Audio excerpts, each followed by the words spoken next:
ഒരു ബാർക്കോഴ ആരോപണം UDF സർക്കാരിന്റെ കാലത്ത് കേട്ടതുപോലെയോ അതിനൊപ്പമോ നിൽക്കുന്ന ഒരു ആരോപണം വീണ്ടും ഉയർന്നിരിക്കുകയാണ്. ഈ ഡ്രൈ ഡേ പിൻവലിക്കുന്നതിനും സമയം കൂട്ടി നൽകുന്നതിനും സർക്കാർ തീരുമാനിക്കുമ്പോൾ തിരികെ എന്തെങ്കിലും കൊടുക്കണമെന്നുള്ളതാണ്.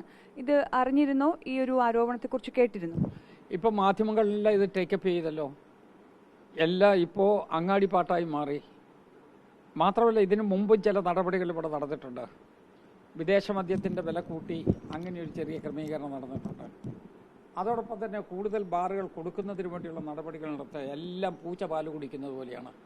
കണ്ണടച്ച് ഇതെല്ലാം ചെയ്തുകൊണ്ടേയിരിക്കുകയാണ്.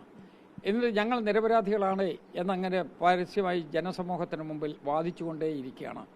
ഇപ്പോൾ വന്നിരിക്കുന്നത് ഏറ്റവും ഗുരുതരമായ ആക്ഷേപമല്ലേ? ഈ ആക്ഷേപം വന്ന് മണിക്കൂറുകൾ കഴിഞ്ഞിട്ട് ഗവൺമെൻറ് അനങ്ങുന്നില്ലല്ലോ, ഒരക്ഷരം പറയുന്നില്ലല്ലോ. മൗനം വിദ്യാനുഭൂഷണം എന്നുള്ളതാണോ, അതെയോ മൗനം സമ്മത ലക്ഷണം എന്നുള്ളതാണോ? സ്വാഭാവികമായും ഇതിൻ്റെ കുറ്റകൃത്യത്തിൻ്റെ ഉത്തരവാദികളെ ഈ ഗവൺമെൻറ് അറസ്റ്റ് ചെയ്യാൻ ഒരുക്കമുണ്ടോ എന്നുള്ളതാണ് പ്രധാനപ്പെട്ട കാര്യം. ഇപ്പോൾ ഈ വീഡിയോ വന്ന് എല്ലാ മാധ്യമങ്ങളിലും വന്നു കഴിഞ്ഞു. എന്നിട്ടത് ഇവരൊരു നടപടിയെടുക്കാത്തത്? നടപടിയെക്കുറിച്ച് ചിന്തിച്ചിട്ട് പോലുമില്ലല്ലോ. ഗവൺമെൻറ് റിയാക്ഷൻ പോലും വന്നിട്ടില്ലല്ലോ. അപ്പോൾ അതിൻ്റെ അർത്ഥം അവർ കൂടി അറിഞ്ഞ് ഒത്തുകളിച്ച് ഈ നടപടി നടക്കുകയാണ് എന്നുള്ളത് തന്നെയാണ്. രണ്ടാമത്തെ പ്രധാനപ്പെട്ട പ്രശ്നം, ബാറുകളുടെ ആയി ബന്ധപ്പെട്ട് ഒത്തിരി അവിഹിതമായ കാര്യങ്ങൾ നടന്നുകൊണ്ടേയിരിക്കുകയാണ്. ഇപ്പം നിങ്ങൾക്കെല്ലാവർക്കും അറിയാം, നമ്മുടെ IT പാർക്കുകളിൽ മദ്യം ഇന്ന് പ്രവേശിച്ചിട്ടുള്ള സ്ഥലമല്ല. പക്ഷേ IT പാർക്കുകളിൽ പബ്ബ് ആരംഭിക്കാൻ തീരുമാനിച്ചു. പബ്ബ് ആരംഭിക്കുക എന്ന് പറഞ്ഞാൽ ആർക്കാ അതിൻ്റെ ഗുണം? ആ പബ്ബ് ഉടമകൾക്കല്ലേ. ആ ഉടമകൾ ആരാകും എന്നുള്ളത് എല്ലാവർക്കും അറിയില്ലേ? അപ്പോൾ ഒരു മദ്യലോബി വളരെ ശക്തിയോടുകൂടി ഈ ഗവൺമെൻറ്റിനെ കൈകാര്യം ചെയ്തുകൊണ്ടേയിരിക്കുകയാണ്.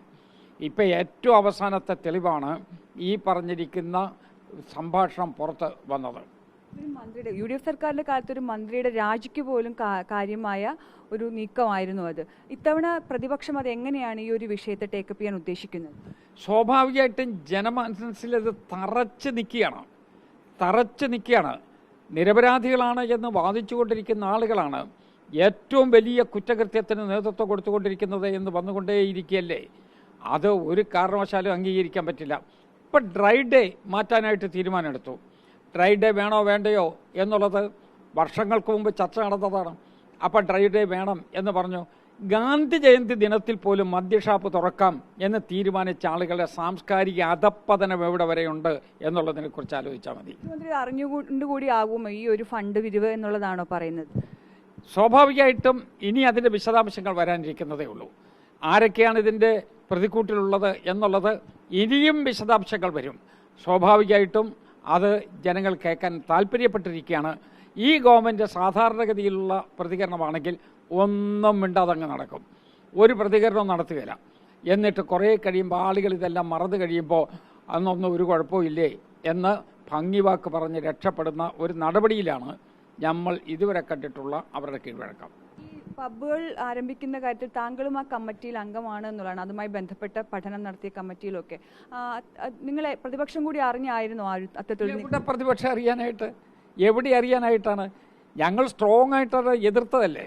അങ്ങനെയാണ് പ്രതിപക്ഷത്തിൻ്റെ അഭിപ്രായം അനുസരിച്ച് കൊടുക്കേണ്ടതെന്ന് തീരുമാനിക്കണ്ടേ. അവർ കൊടുക്കാൻ തീരുമാനമെടുത്തു. എന്നിട്ട് അതിനുള്ള ന്യായീകരണങ്ങൾ കണ്ടെത്താൻ ശ്രമിച്ചുകൊണ്ടേയിരിക്കുകയാണ്. ആ കമ്മിറ്റി ഒരു കാരണവശാലും ഇത് കൊടുക്കരുത് എന്ന് തന്നെയാണ് പറഞ്ഞത്. കാരണം പബ്ബുകൾ വരുന്നത് കൊണ്ടുള്ള ഏറ്റവും പ്രധാനപ്പെട്ട പ്രശ്നം പകൽ 11 മുതൽ രാത്രി 11 വരെ പ്രവർത്തിക്കുകയാണ്. നമ്മുടെ നാട്ടിലെ വിദ്യാസമ്പന്നരായിട്ടുള്ള മിടുമിടുക്കുള്ള ചെറുപ്പക്കാർ വനിതകളും അതോടൊപ്പം തന്നെ മറ്റു ചെറുപ്പക്കാരും എല്ലാവരും ഒരുമിച്ച് വർക്ക് ചെയ്തുകൊണ്ടിരിക്കുന്ന ഒരു സ്ഥലമാണ്. അവിടെ രാത്രി 11 മണി വരെ വർക്ക് ചെയ്യുന്ന ഒരു പബ്ബുണ്ട്.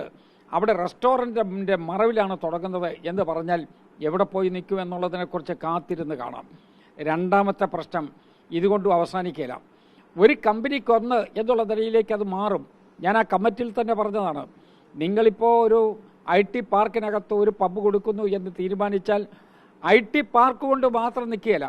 IT പാർക്കിനകത്ത് മറ്റ് കമ്പനികളുണ്ട്. അപ്പോൾ കമ്പനിയിലൊന്ന് എന്നുള്ള നിലയിലേക്ക് വരും. ഇപ്പം തന്നെ അവിടെ ഓൾറെഡി പ്രവർത്തിച്ചു കൊണ്ടിരിക്കുന്ന റെസ്റ്റോറൻറ്റുകളുണ്ട്. ആ റെസ്റ്റോറൻറ്റുകളും സ്വാഭാവികമായിട്ടും ഇതിന് അർഹതയുള്ള ആളുകളായിരിക്കും. ഇതിനെല്ലാം ഉപരി ഈ കമ്പനികൾക്ക് പുറത്ത് മറ്റ് ബാറുകൾ ഗവൺമെൻറ് കൊടുത്തിട്ടുമുണ്ട്. എല്ലാം കൂടി നോക്കുമ്പോൾ വികസിച്ചുകൊണ്ടിരിക്കുന്ന നമ്മുടെ ഒരു മേഖലയെ മദ്യമൊഴുക്കി തകർക്കുക എന്നൊരു നടപടിയിലാണ് ഗവൺമെൻറ് നിൽക്കുന്നത്. ഗവൺമെൻറ്റിന് അതിനുള്ള സാമ്പത്തിക നേട്ടം മാത്രമാണ് ലക്ഷ്യം. അതിനുവേണ്ടി കേരളത്തെ മദ്യത്തിൽ മുക്കുകയാണ്. സുജയ, ഈ പറഞ്ഞതുപോലെ പ്രതിപക്ഷം ഈ ഒരു കാര്യം ഗുരുതരമായി ആരോപിക്കുകയാണ്. ബാർ മുതലാളികൾക്ക് വേണ്ടി കേരളത്തെ മദ്യത്തിൽ മുക്കാനുള്ള നീക്കമാണ് സർക്കാർ നടത്തുന്നത് എന്നുള്ളതാണ് ഇപ്പോൾ തിരുവഞ്ചൂർ രാധാകൃഷ്ണൻ അടക്കം പറഞ്ഞു വയ്ക്കുന്നത്.